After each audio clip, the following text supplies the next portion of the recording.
the same again.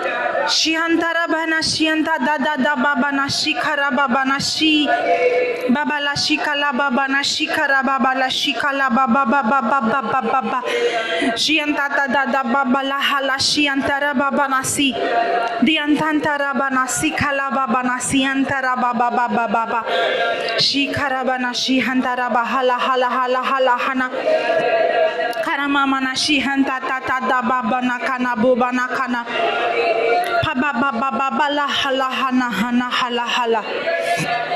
Karamama na hana baba na hana boba la hala. Shianta da da da baba na kuhanka kababa na kuhampa baba baba baba. Tianta da da da bahala shida da da da da. Kuhanta da bahana hana hana hala hana. Kana mama na hana baba baba karabuhana buhana hana.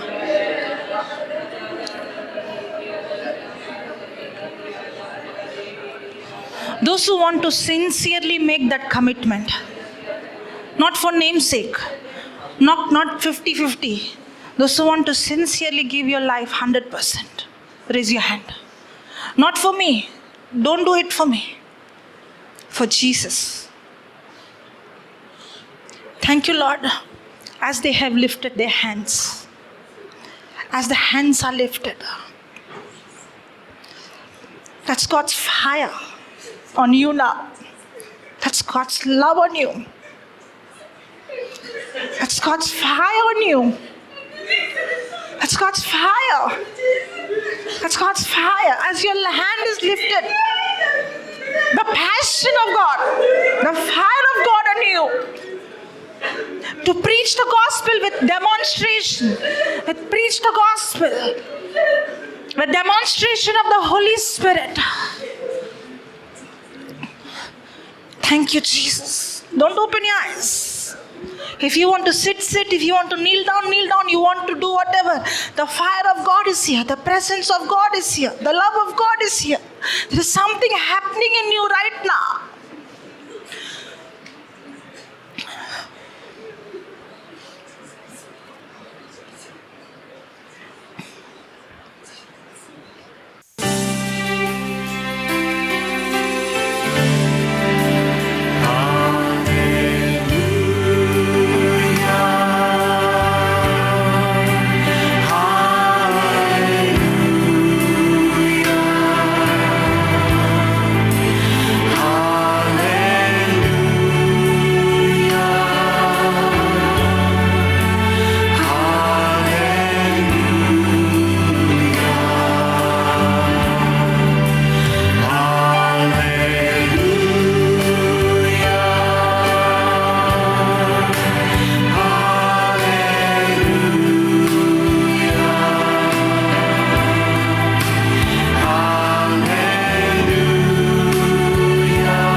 will send to you another comforter.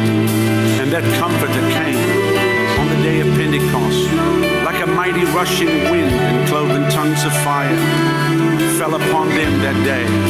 That same Holy Spirit is available today. As you just lift your hands now and invite Him to come and fill your life, He will touch you, He will change you, He will comfort you, He will help you, He will lead you, He will guide you. Jesus sent Him. Receive Him today as He fills your life. You'll never be the same. Today's your day. Receive Him now.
send to you another comforter.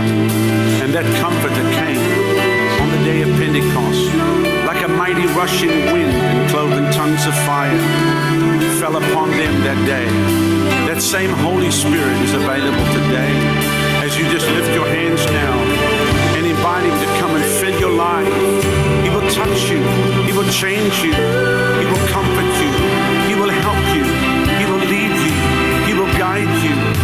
Jesus sent him. Receive him today as he fills your life. You'll never be the same. Today's your day. Receive him now.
go away, but I will not leave you comfortless. I will send to you another comforter. And that comforter came on the day of Pentecost, like a mighty rushing wind and cloven tongues of fire fell upon them that day. That same Holy Spirit is available today. As you just lift your hands now and invite Him to come and fill your life, He will touch you, He will change you, He will comfort you, He will help you, He will lead you, He will guide you. Jesus sent Him. Receive Him today as He fills your life. You'll never be the same. Today's your day. Receive Him now.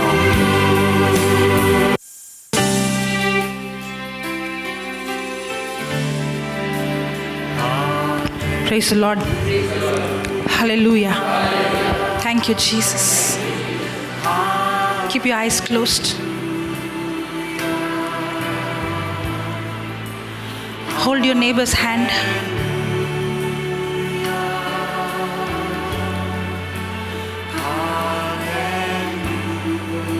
Close your eyes. I want you to see that's not your neighbor's hand, that's the hand of Jesus.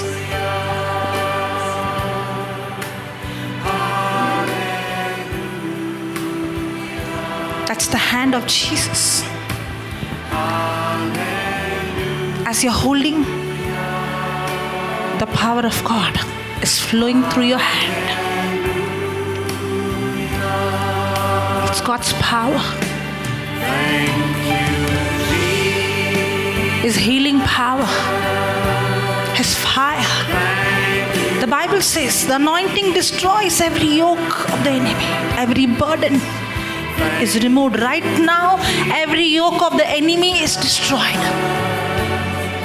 Right now, every yoke of the enemy is destroyed. Every burden is removed now. Holy fire is burning every sickness in your body. I bind every generational curse now in the name of Jesus. I rebuke every sickness now in the name of Jesus. You are set free from every addiction. You are set free from every addiction now. That's God's fire. That's God's fire. You are set free. You are set free. You are set free. There is freedom in this house. Where there is the Spirit of God, there is freedom. There is freedom. You are free. Your life will never ever be the same again.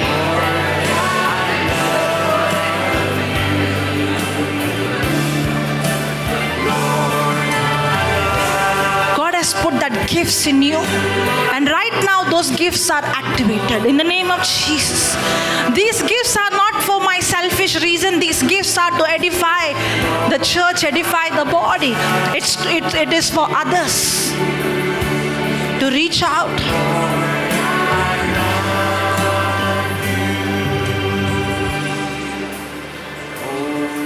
Lord, I thank you right now for the anointing that is opening our spiritual eyes, the anointing to understand the scriptures, the anointing to study the word, the anointing for the desire to spend time with your word.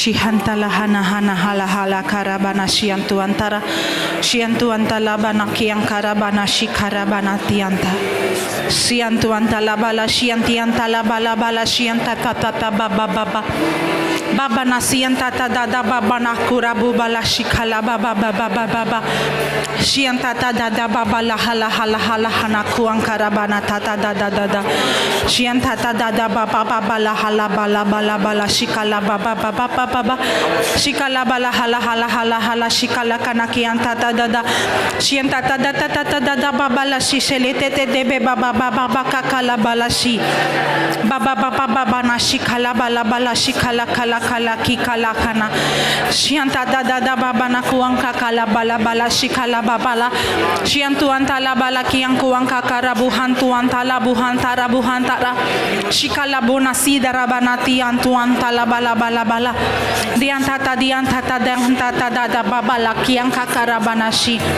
Baba baba baba baba baba nasianta da da da baba la kala bala bala shi la la la la la la la la la shianta da da da da baba la kianka kala bala bala bala bala hala hala hala hala hala hala hala hala la la la la la la li la la la li la la la la la la la la la li hanka hanka hanka chi cha chi cha chi cha cha chi cha cha cha ka ka ga ga ga ga la bala shi shi le le le le baba na ka ka na kianka ka baba baba baba mama na shi karabana hala hala shian kuang karaba baba baba baba shian tata da hala hana.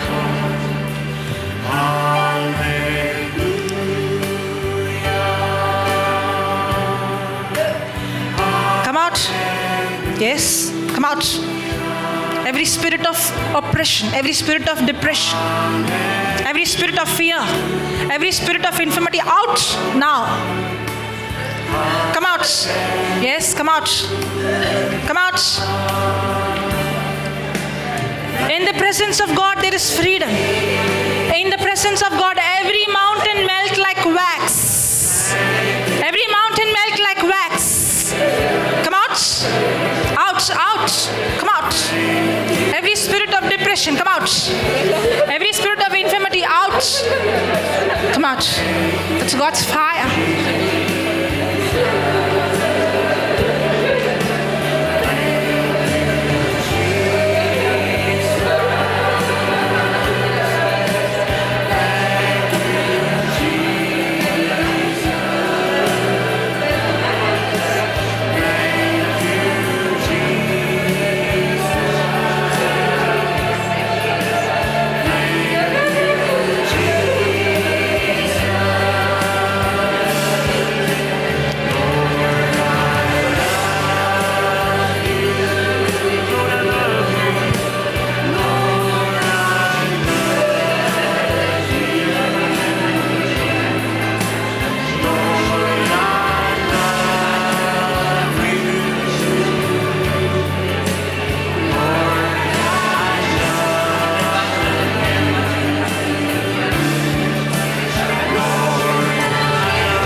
When Jesus walked the earth, he told his disciples, he said, I'm going to go away, but I will not leave you comfortless.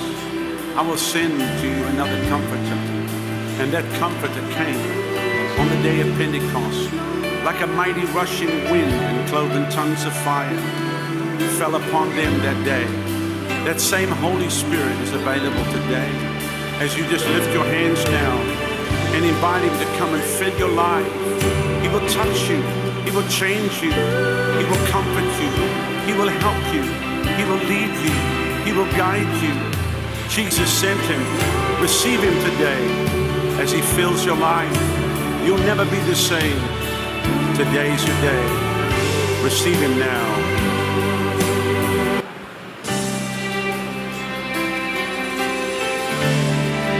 Praise the Lord. Hallelujah. Thank you, Jesus. Let's give the Lord a big hand. Thank you, Jesus.